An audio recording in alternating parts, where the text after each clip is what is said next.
Jaya Radha Madhava Kunja Bihari.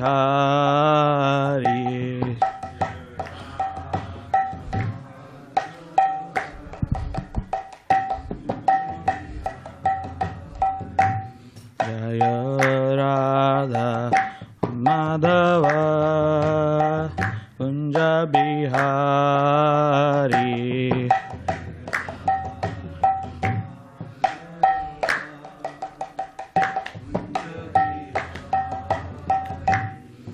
Jaya Gopi Janavallabha Girivaradhari Navallabha Girivaradhari Yashodanandana Brajajana Ranjana Nandana Brajajana Ranjana Yamuna Tira Vanachari Yamuna Tira Vanachari Jaya Radha Madhava Kunja Bihari.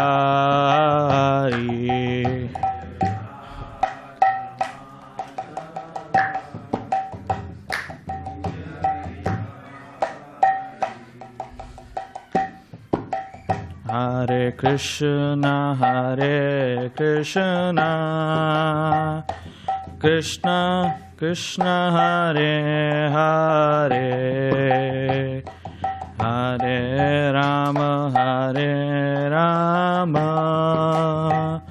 Rama Rama, Hare Hare, Hare Krishna, Krishna Krishna, Hare Hare, Hare Rama.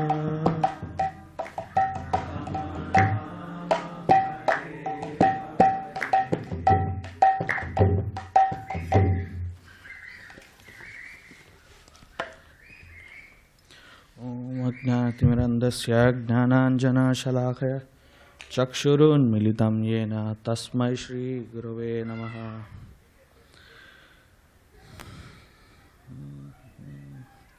So, we are reading from Bhagavad-gītā, chapter 7, shloka number 7. If you want, I can bring the Bhagavad-gītās out. Yeah.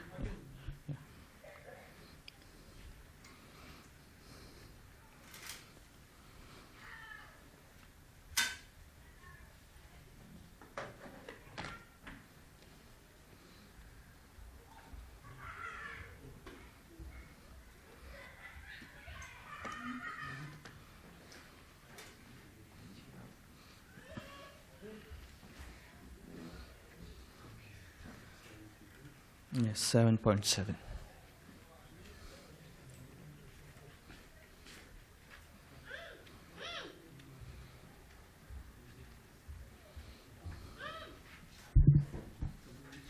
Chapter 7, text 7.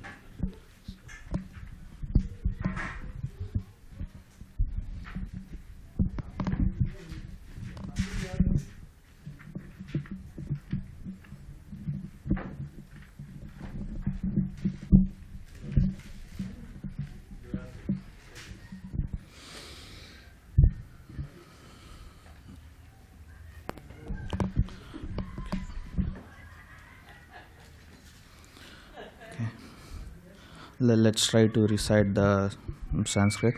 Mattaha parataram nanyat kinchid asti dhananjaya mai sarvam idam protam sutre mani gana iva Mattaha parataram nanyat किंचिद अस्ति धनंजय मयि सर्वम इदं प्रोक्तं सूत्रे मणिगणा इव मत्तः परतरं नान्यत् किंचिद अस्ति धनंजय मयि सर्वम इदं प्रोक्तं सूत्रे मणिगणा इव. Anybody who would like to chant?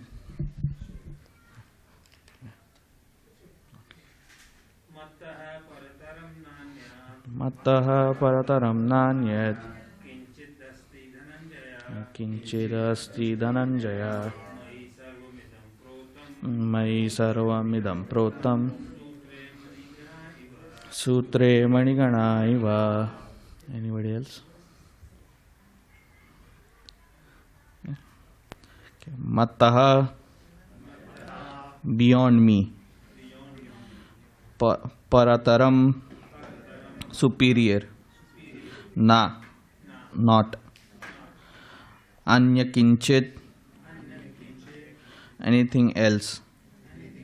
Asti, there is. Dhananjaya, O conqueror of wealth. Mai, in me. Sarvam, all that be. Idam, which we see. Protam, is strung. Sutre, on the thread. Manigana, pearls. Iva, like.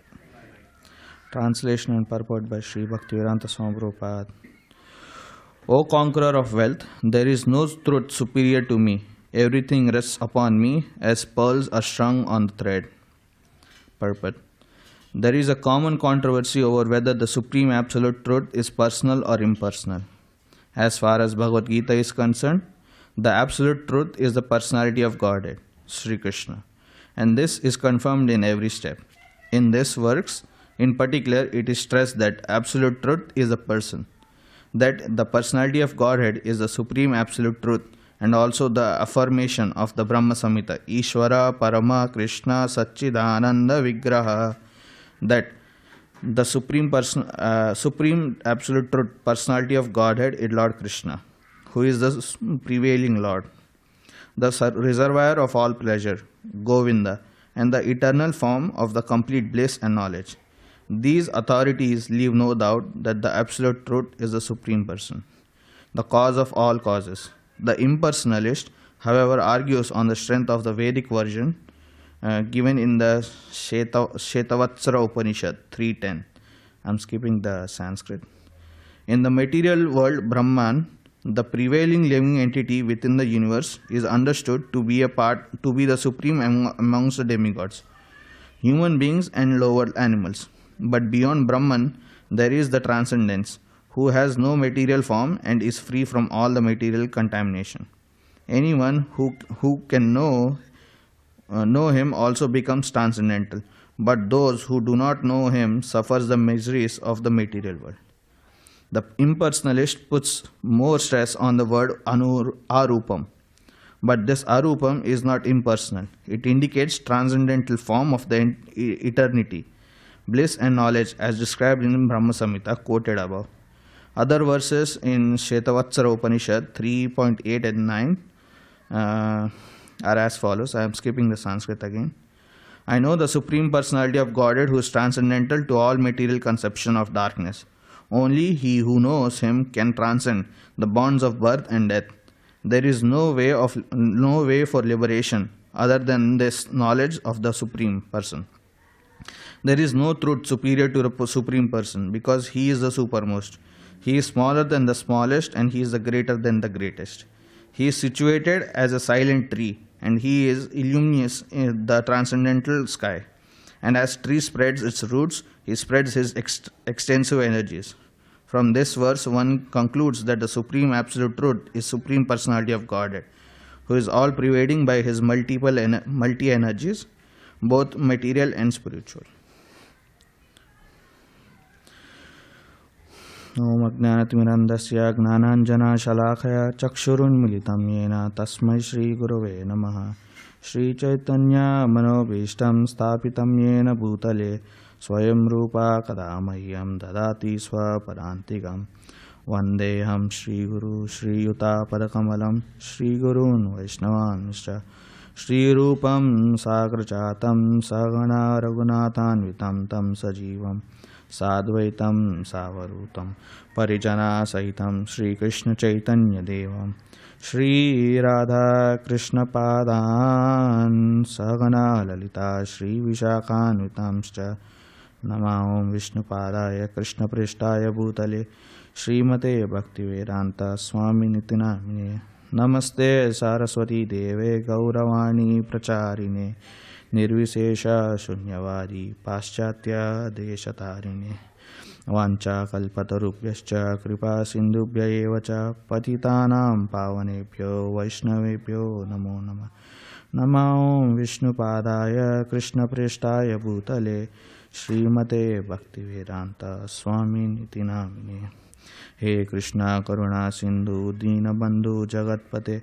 Gopesha Gopika Kanta Radha Kanta Namostute Tapta Kanchana Gaurangi Radhe Vrindavaneshwari Vrishabhanu Sute Devi Pranamami Hari Priye Shri Krishna Chaitanya Prabhu Nityananda Shri Advaita Gadadhara Srivasari Gaura Bhakta Vrinda Hare Krishna Krishna Krishna Hare Hare Hare Rama Rama Rama Hare Hare. Okay. Thank you everyone for coming tonight for this Saturday satsang. I would like to read the translation once again. It's like a very important shloka for me at least, and I'll explain why. O conqueror of wealth, there is no truth superior to me. Everything rests upon me as pearls are strung on a thread. So, growing up in a devotee family, I get to learn these verses pretty in my young age. So, we used to have this big Rath Yatra festival, the chariot festival in Mumbai, where it was like a 2-day festival. And the first day, it was like small kids, they would recite Bhagavatam shlokas or Gita shlokas. And then somebody will do some skits or dramas of Lord Krishna's pastimes. And second day, we will have the Rath Yatra. So one of the times, I think I was like 10 or 12 years old. Somebody came and asked my mother that, do you want your son to do it? And my mom's like, okay. And they gave me this shloka. So this is my first shloka that I ever learned. So this has very important part in my life, and it's like very powerful shloka too. Here Krishna says there is nothing beyond me. He clearly states Krishna. So I would really like to read through it. And yeah. So Krishna says that Mattaha Parataram Nanyat. There is nothing superior to me. No Brahman, not Brahma, Shiva, or any impersonal Brahman or anything like the Paramatma in the heart or super soul or anything. Because Krishna says that these are all his energies, like expansions that are just existing. And this is the foundation of Krishna consciousness, that the supreme absolute truth is ultimately a person, and that person is Krishna. And we notice that Krishna uses mattaha, that means not from me, not from void or not from nothingness or any impersonal force. He speaks as a friend and as a person to Arjuna. And he establishes the highest realization of absolute personal, that there is no Brahman or the impersonal form of Lord. It's like Srila Prabhupada says that there is the sun and the rays of the sun. Impersonalists, they think that the rays of the sun are the absolute. And that's like because they don't have the understanding that the sun is providing the rays, the sun rays. Without the sun, there is no rays. Those who understand Krishna consciousness or the path of bhakti, they understand that Krishna or Vishnu is the Supreme Personality of Godhead. And from him, the bodily effulgence of him, the light that comes out, is the Brahman. So Prabhupada clearly states in the purport that the impersonalists think that the Brahman is the supreme, but no. Here Krishna is saying that I means a person. That it's not impersonal. It's actually he has a form. And then he says, Mai sarvam idam prottam sutre manigana iva. Everything is strung in me as pearls on the thread. And when I learned this shloka, this was so beautiful that you see that Giridhari has all those pearl necklaces. And you say, oh, so beautiful. But nobody says, oh, the string that holding it is so powerful, it's so good. Nobody thinks of it. And nobody even knows that there is a string that's holding. When you are a kid, you don't understand, oh, why is it is it glued together? So you have to actually stretch it out to see, oh, there is a string that's holding. So Krishna is similarly holding everything. And we think we are doing everything, but no, Krishna is doing it. And he is letting us think that, oh, we are doing it. It's we are all like the pearls, the small gemstones or pearls. And Krishna is the thread.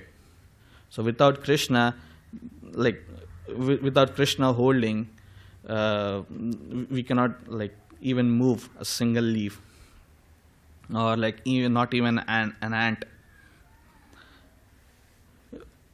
Scientists say that it's very precise that Earth has to be at a very particular location. It's not, even if it's 10 centimeters ahead towards the sun, it will be too hot. 10 centimeters away, it's too cold. And it is precisely where it is supposed to be for any living being to be born. So who's controlling all of this? It's Krishna.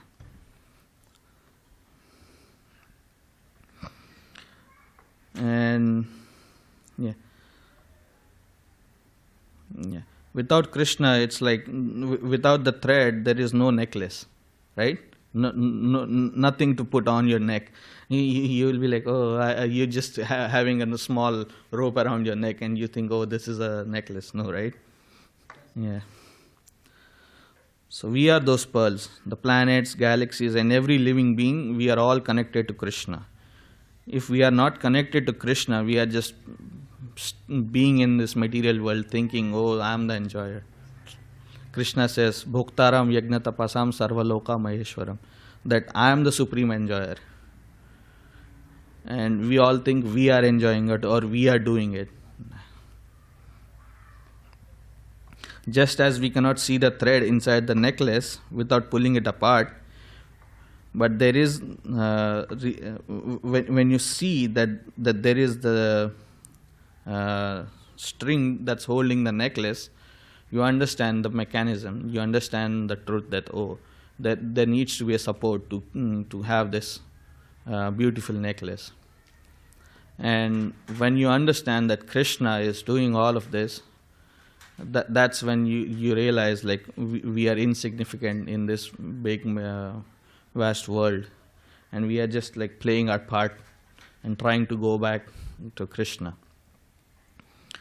And only with bhakti one can understand that Krishna is the Supreme Personality of Godhead. And how to understand, how to get in, how to start with bhakti is by chanting, by reading, or by taking prasadam, or being in the association of devotees. Just like kids, they have that ABCDs, A for apple, B for ball. We have ABCD in Krishna consciousness too. A for association of devotees, B for book reading, C for chanting Hare Krishna, and D for diet prasadam. Many devotees, they will not follow ABC, but they will follow D for sure. Prasadam on time. They will miss the kirtan, they will miss the class, but for prasadam, exactly 8:15 they will be there. So, yeah. One should at least read Prabhupada books, or Bhagavad-gītā, Bhagavatam, or Chaitanya Charitamrita. at least 10 minutes, one page or something, at least for once a day that you have to read it about Krishna, or at least speak about Krishna, remember Krishna. Man, like when you read, you understand the concepts even more. And when you understand, you get more questions. When you have questions and you come to temple, or when you are in the association of devotees, you ask questions. And that's when the bond begins to start. Like you ask a question, they will respond, and they will have a question, then you will answer. So that's how the relationship between devotees grow. And chanting, there's an interesting story that Prabhupada said that one should chant 64 rounds daily to his disciples. And the disciples said, Prabhupada, it will take 8 hours of the day to do, and then there will be nothing else to do, no service to do. And then Prabhupada said, okay, 32. They're like, Prabhupada, still 32 is like 4 hours. And Prabhupada said, 16. If you do less than 16, you are useless. So at least those who are initiated or aspiring to get initiated, they should at least do 16. And chanting is, one should not do chanting as like a thing that, oh, I have to finish my rounds. No. It should be with taste. Like if somebody brings you gulab jamun, you won't eat at like, oh, I have to eat sweet, that's why I'm eating sweet. You will relish the sweet. So that's how chanting should be. And mostly devotees, when you are alone or you are doing chanting, you are like Hare Krishna, Hare Krishna. But you have to hear it. You are just not mumbling it. You have to hear what you say. So Hare Krishna, Hare Krishna, Krishna Krishna, Hare Hare. So you have to hear each word, and each word has its own importance. Hare means Radha, and Krishna is the Supreme Personality. And Ram, many people think it's Lord Ram, but you can say it's Lord Ram as well, but it's Radha Raman. There is a deity in Vrindavan, that's Radha Raman, and that's where the Ram comes from. But some people say it's Lord Ram, so it's Lord Ram too. So, yeah. And yeah, I know many devotees, like in India, I have heard stories that they used to call up and say, Hare Krishna Prabhu, for the Sunday feast, are we having pineapple halwa? And if you say no, they said, oh Prabhu, I thought I will come, but my car tire flat, this, that. And you say, oh no Prabhu, this menu change, pineapple halwa is there. They will come running. They would say, oh Prabhu, I'm catching a bus, I'll come there. So yeah, Prabhupada used to say, and no devotee who attends the temple or any gathering, devotee gatherings, they should not go hungry. You should at least give them small juice, or at least some fruits or something. Some prasadam should be there whenever you meet devotees. And Prahlad Maharaj, he gives a beautiful bhakti process. There are 9 different bhakti processes that you can follow. It's Shravanam, Kirtanam, Vishnu, Smaranam, Padasevanam, Archanam, Vandanam, Dasyam, Sakhyam, Atmanivedanam. So these are hearing the glories of the Lord, chanting, doing the Hare Krishna Mahamantra chanted, and remembering Him. Like when you're associating with devotees, you're talking about Krishna, you're talking about Radha, you're talking about some other incarnation of Krishna. So then you are associating, you are remembering Krishna. And Lakshmi is the, what do you say, Lakshmi is associated with the lotus feet seva. She's always massaging Lord Vishnu's feet and worshipping, as we worship here every day, 4:30 in the morning. And there are like 6 different artis that we do.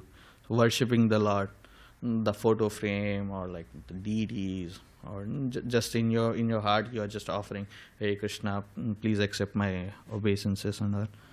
Praying to Krishna that one should not keep Krishna aside in the daily activities, thinking, oh, I'm working, so I will not think about Krishna. Why you are working? So you think, oh, I am working to make some money, which I want to donate it to Krishna. or I want to make a new crown for the Laddu Gopal in my house, home, or I want to make some sweets for Krishna, or something. So you have to keep Krishna in the center every time. Everything you're doing, you think this is for Krishna, or Krishna is making me do this. So that's how you cultivate bhakti towards Krishna. And there are like becoming a servant, becoming friend, or completely surrendering. So becoming a servant, it's like Hanuman. Hanumanji is like servant's associated to servant. Lord Ram's greatest devotee and greatest servant is Hanuman. Nobody can replace. And becoming a friend, it's usually Arjun. People say Arjun, or some people say Sudama, some people say different. But it's like you become close associate of Krishna, thinking him as friend. Like Madhumangal, Subal. You know Madhumangal? Who is Madhumangal? He is the sweet thief. In Krishna's childhood pastimes, anytime anything happens, he is like, oh, where is the Sandesh? Where is Gulab Jamun? Where is Rasgulla? So Prahlad Maharaj gives this analogy in Bhagavatam, Canto 7, Chapter 5, Shloka 23. So he talks about these 9 processes of bhakti.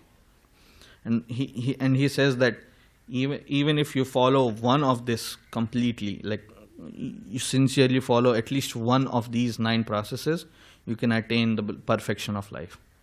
And Prabhupada says, to attain the ultimate goal of life is to go back home, back to Godhead. And he started this magazines. We have some magazines outside that's Back to Godhead magazine. So it's very interesting. Maybe you want to take some and read it.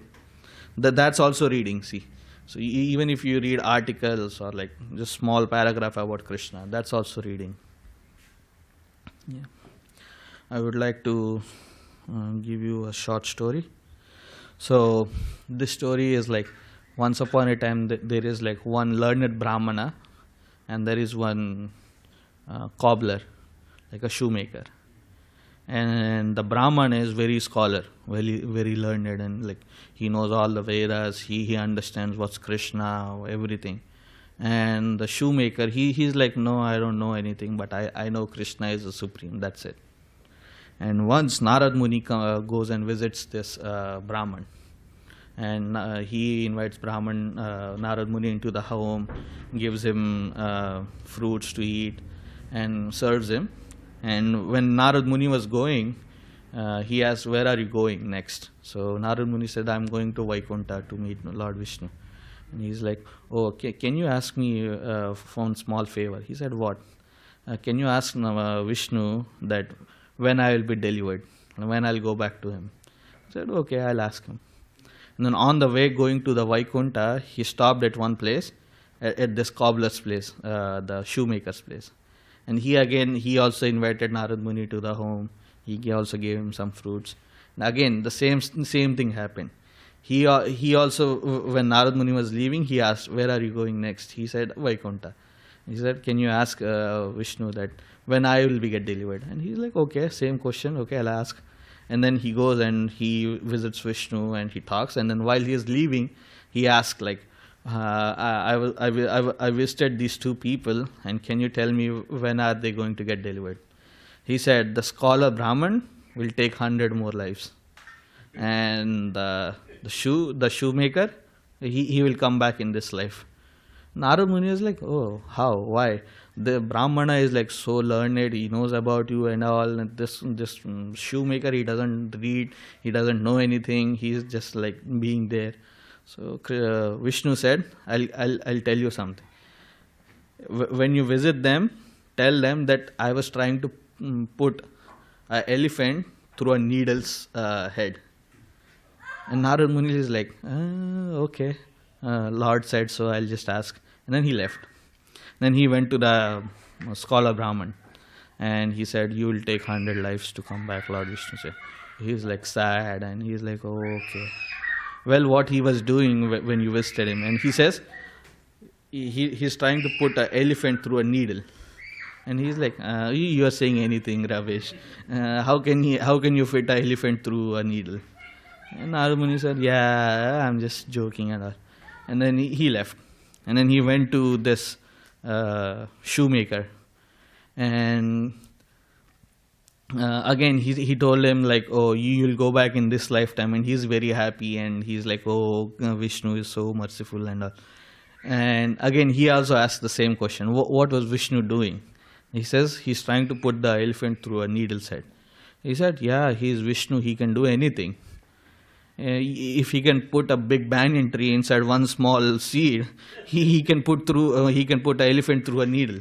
And then Narad Muni realized, oh, the Brahman, he knows everything, but he is not able to comprehend that Vishnu or Krishna can do everything. He is Sarva Karana Karanam. He can do anything. And this shoemaker, he does not know anything, but he is completely surrendered. He believes that whatever he does, he can do. So, from this story, we understand that one should be very submissive towards Krishna. There are many facts that when you read the Bhagavatam or the Krishna book, that Krishna at the age of 7, he lifts up the Govardhan hill with his pinky finger and holds it for 7 days. It's not just holding, it's like raining big. So each droplet is considered to be like an elephant.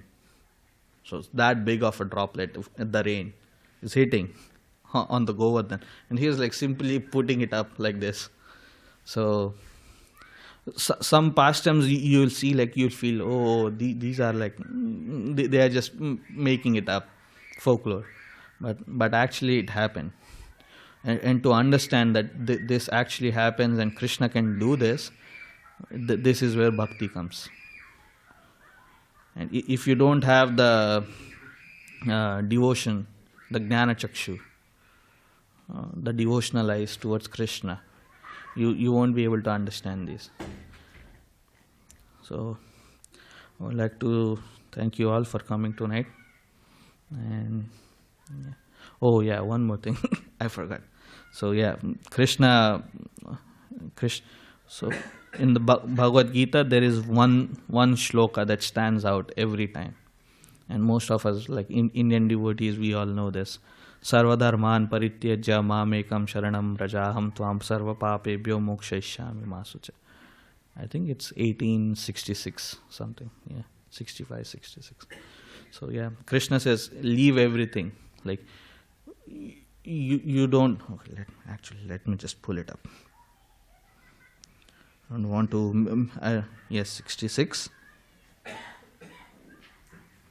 Yeah, 1866. I don't want to misquote it. So, abandon all varieties of religion and just surrender unto me. I shall deliver you from all the sinful reactions. Do not fear. So, religion doesn't mean that it's Hindu, Muslim. Religion means dharma, the actions, the duties that you perform. So he's saying abandon all the dharma or the activities, the sinful activities, he's saying, or non-sinful activities that are binding you into this material world, giving you karma. So you just perform your action. For example, you want to make a cake. You make a cake, but you don't think like, oh, I'm making the cake, I'll get the glory. If it's too good, if it's bad, then I'll say, oh, something. But if you just surrender and say, Krishna, I'm making this to please you, and see, even if you like, it's my personal experience, I'll tell you this. I was baking a cake on Friday morning. I forgot to put sugar in it. But when I tasted it after baking it, like I offered everything, I took it out for the distribution, I tasted it, it was sweet. Now I know for sure I didn't put sugar. I don't know how it happened. I'm thinking somebody else tasted it before me and they said, oh, no sugar, and then they just put some syrup on it. I don't know. So it's like, I just thought, okay, I just want to serve the devotees and I'm making this. And when I didn't think, oh, if it comes out, they will say, oh, nice, and they will ask me to make once more. No. I was just thinking, oh, we didn't have any cake for a long time, so I said, okay, let me make one. So, and I made, and it comes out very good. So it's all Krishna. So you just surrender unto him, and he will take care of everything.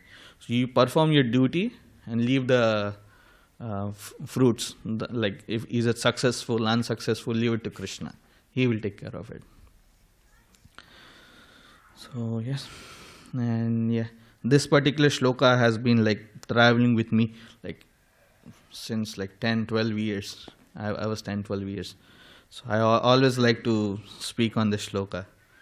Like many people, like I don't think so. It's like so importantly mentioned in by Prabhupada that it's a very important shloka. But I feel like I don't know why they gave the Mataji who was training me. She gave me 7.7 because everybody else was getting these shlokas like Man Mana Bhav Mad Bhakto Madhya Jivam Namaskuru and Sarvadharman Parityajya, and then there was this Dehinosmin Yatha Dehe Kaumaram Yavanam Jara. I think we are like 6-7 people.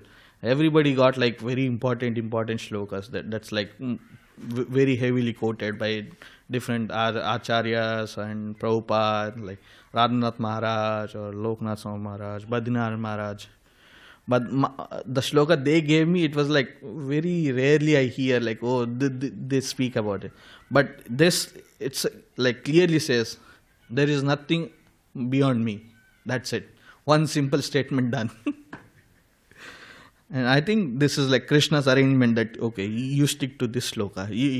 This is good for you. You don't need like big shlokas now. So, yeah. Okay, Prabhu, Hare Krishna. And yeah, no problem. And if you have any questions or anything.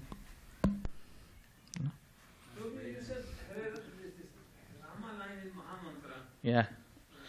I hear different people having different aspects of this. Yeah. You today said that is a Radha Raman. Yeah. I also that it comes from Balaram. So what Yes. Yeah. Balaram also. Yeah. So the concept of Rama is like all enjoyer, supreme enjoyer. Somebody say it's Radha Ramanji. Somebody say it's Lord Ram. Somebody says it's Balaram. So the concept of Rama, the word Rama, it comes from the Rama Dhatu. Rama means enjoying, and Rama, the first A, that's like a double A. If you see, it's A. The A is like dashed on the top. And in Sanskrit, if a A or any syllable that has an extra line on top, that's like elongated. So it's Rama.